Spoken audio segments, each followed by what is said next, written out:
가방도 너무 귀엽네요. 기저귀. 이런 시절이 있었나 싶네요. 그쵸. 너무 기저귀라니까. 어머, 보트를 들고 아, 이거는 포트는 아니고 보온병이에요. 네, 쉽지 않았어요. 예쁘게 잘 나오나요? 이거 다? 이번에 용혜인 의원께서 뭐 본회의장은 아니지만 아이를 데리고 출근을 하셨잖아요. 그날 저녁에 페이스북에 올리신 걸 봤는데 정말 뭐 고난의 하루였다고. 네. 대모험이었어요. 네. 전날 밤부터 머릿속에 다 시뮬레이션을 돌려야 하는 거예요. 짐 싸는 것도 뭐 대략 분유가 몇 개 정도는 필요하겠네. 그럼 여유분으로 몇 개를 더, 기저귀는 몇 개를 챙겨야겠네. 정말 그 대모험을 마치고 돌아온 기분이었어요. 국회가 노키즈존 같은 느낌이었는데 딱 유모차가 들어가서 그래서 좀 많이 화제가 됐던 것 같아요. 사실 저는 제가 생각했던 것보다 너무 크게 이슈가 돼가지고 오히려 저는 제가 좀 깜짝 놀랐어요. 네.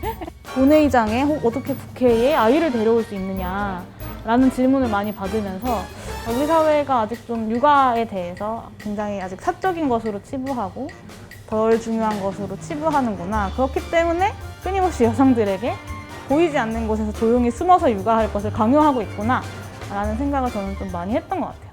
이게 특히 아이동반법이 24개월 이하의 정기적인 수유가 필요한 그런 영아를 데리고 국회 본의장에 갈 수 있게 한다 이런 내용이잖아요. 그러니까 근데 이게 아무래도 두 의원님께서 그 임신과 출산의 당사자다 보니까 오히려 뭔가 임신과 출산은 여성이 해야 되는 거다.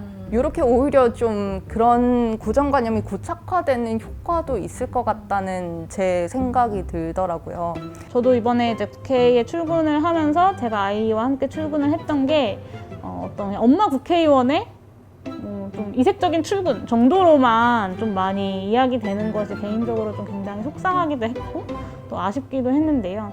육아라는 게 꼭 엄마가 하지 않을 수도 있는 거고 그런 출산을 겪는 남성 의원님들도 그런 어떤 화두를 던지는 일에 함께 해주셨으면 좋겠다는 생각도 들었어요. 이 법안을 발의하고 저랑 비슷한 시기, 저보다 한 3개월 정도 빠른 것 같은데 민주당의 오영환 의원님이 올해 초에 등려하셨어요. 본인도 아이동반법이 통과돼서 아이와 함께 등원할 수 있게 되는 날 자기도 같이 데리고 오겠다고 그래서 저랑 같이 이제 아이를 데리고 본회의장에 들어가기로 약속했어요. 되게 좋네요. 네, 저는 되게 상징적인 의미가 있을 것 같아요. 국회의원의 출산 육아라는 것은 항상 여성 의원들의 문제였는데 오영환 의원님이 그렇게 딸을 데리고 등원을 하면 이게 그런 문제만이 아니구나라는 게 좀 이렇게 많이 좀 환기될 수 있지 않을까 싶어요. 그런 날이 올 수 있었으면 좋겠습니다. 매우 기대하고 있습니다. 저는 남편이 주로 이제 아이를 보고요. 지금 육아휴직이시죠? 네, 육아휴직을 내고 주로 아이를 보고 있고 저는 출산하고 나서부터 실은 지금도 친정엄마가 같이 함께 양육을 해주고 있는 상황이에요. 저 작년에 제가 너무 바쁜 부서에 있어서 남편이 사실상 아이를 거의 전담을 했거든요. 늘 남편을 아침 저녁으로 보시면서도 어린이집 선생님은 중요한 사항은 꼭 저한테 전화를 해가지고 전달을 하시더라고요. 뭐 알림장 이런 데도 남편과 제가 다 가입이 돼 있는데 그래서 제가 알림장에 댓글을 남길 때도 있고 남편이 댓글을 남길 때도 있는데 선생님의 답변은 다 내 어머니라고 뭐 누구 아빠 이렇게 돼 있는데도 내 어머니라고 그냥 그 외에 또 뭔가 사회가 엄마를 주 양육자로 좀 강요하는 것 같다 이런 느낌을 혹시 받으셨을 때가 있었는지. 이 남편이 육아휴직을 한다는 것을 설명하는 게 되게 낯설게 느껴지게 받아들이시더라고요. 그냥 뭐 누구에게나 설명할 때요. 뭐 그러니까 애는 어떡하고 이렇게 나와 있어요? 라는 질문을 보통 받잖아요. 근데 사실 이렇게 아기가 있는 남성들에게는 애는 어떡하고 나와 계세요? 라고 절대 물어보지 않거든요. 맞아요. 근데 아기가 있는 엄마한테는 애는 어떡하고 나오셨어요? 라고 항상 물어보죠. 네, 그러면 이제 남편이 육아휴직을 합니다. 이렇게 설명을 하면 되게 이렇게 독특한 케이스, 되게 낯선 케이스로 여겨지죠. 그런 게 이제 좀 저희 부부의 어떤 육아의 어떤 역할 분배나 뭐 방식이 다른 사람들한테 되게 낯설게 느껴질 때 그런 느낌을 많이 받죠.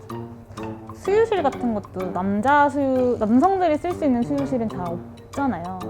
공간이 있다 하더라도 진짜 핑크색처럼 수유 공간 뭐 이런 식으로 돼 있어서 마치 그런 육아와 관련한 어떤 일들이 이제 벌어지는 공간은 대부분 여성들이 책임져야 되는 공간처럼 인식되는 경우들도 좀 있는 것 같아요. 수유실 앞에 남성 출입 금지 이렇게 적혀 있기도 하고 물론 모유 수유 때문에 그런 거는 이해는 하는데 아빠들이 좀 멈칫하게 되는 거죠. 일단 또 엄마가 주 양육자라고 느껴졌던 순간이 그 아기 영유아 검진할 때 제 주민등록 번호로 로그인을 했을 때 그때 제 밑에 제 아이가 등록이 안 돼 있을 때 이게 보니까 남편 이름으로 로그인을 하면 또 아이가 밑에 뜨는 거예요, 피부양자로. 그래가지고 남편 아이디로 들어가서 저를 뭔가 보호자로 지정을 한 다음에 제 아이디로 들어가면 아기가 뜨거든요. 그런 2단계를 거쳐서 이런 고리타분한 제도가 지금도 있단 말이에요? 아이를 돌보는 힘든 일은 다 엄마가 하고 이 아이의 보호자로서의 어떤 뭔가를 결정하거나 뭔가 권한을 행사할 때는 다 이렇게 세대주, 아빠 뭐 이렇게.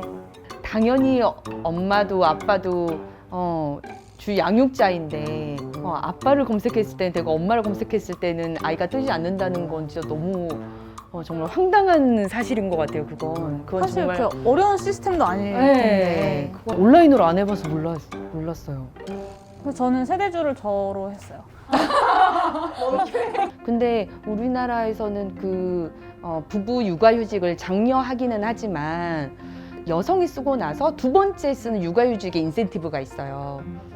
그래서 통상임금의 뭐 100%를 보전하는 그게 남성 그 두 번째 육아휴직에 한해서만 인정을 해주거든요. 첫 번째는 전혀 안 되고. 네. 그러니까 그 인센티브의 그 금액이 다른 거죠. 그래서 남성이 먼저 육아휴직을 쓰면 인센티브가 없어요. 그러니까 육아휴직은 먼저 여성이 먼저 쓰는 거라는 관념이 있는 거예요. 고정관념이 딱 제도에도 박혀 있는 그런 케이스가 되는 거네요.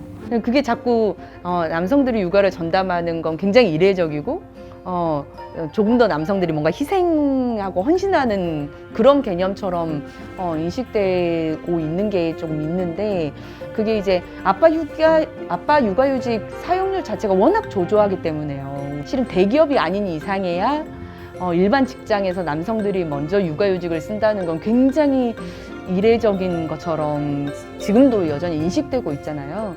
그렇기 때문에 여전히 육아는 대체적으로는 여성의 목, 남성들도 함께 할 수 있으면 고마운 일, 이렇게 진짜 인식되는 게 있는 것 같습니다. 맞벌이를 한다라고 하면 보통 이제 뭐 30대 초중반 넘어가면 남성들이 조금 더 월급이 평균적으로 높잖아요. 그런 어떤 임금 격차가 발생했을 때 합리적으로 생각해 보면 남성이 일을 하고 여성이 육아휴직을 하는 게 더 합리적인 선택이 되는 거죠.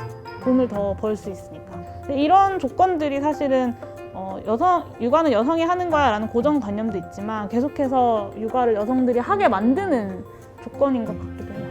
이 아이동반법에 대한 이 관심이 이후에 임신, 출산, 육아 전반에 대한 우리 사회의 어떤 지점들을 돌아보는 그 관심으로까지 이어질 수 있도록 좀 그런 어떤 계기가 되면 좋겠다라는 생각이 들고 우리나라가 실은 저출산 사회를 굉장히 걱정하지만 여전히 그 양육은 그냥 뭐 엄마의 책임이고 부모의 책임으로 전가되는 게 있는데 이제는 그런 육아의 문제도 사회의 문제, 국가가 공동 육아하는 그런 정책의 문제로 좀 치환시킬 필요가 있다. 저는 네, 고생하셨습니다. 고생하셨습니다. 정말 감사합니다.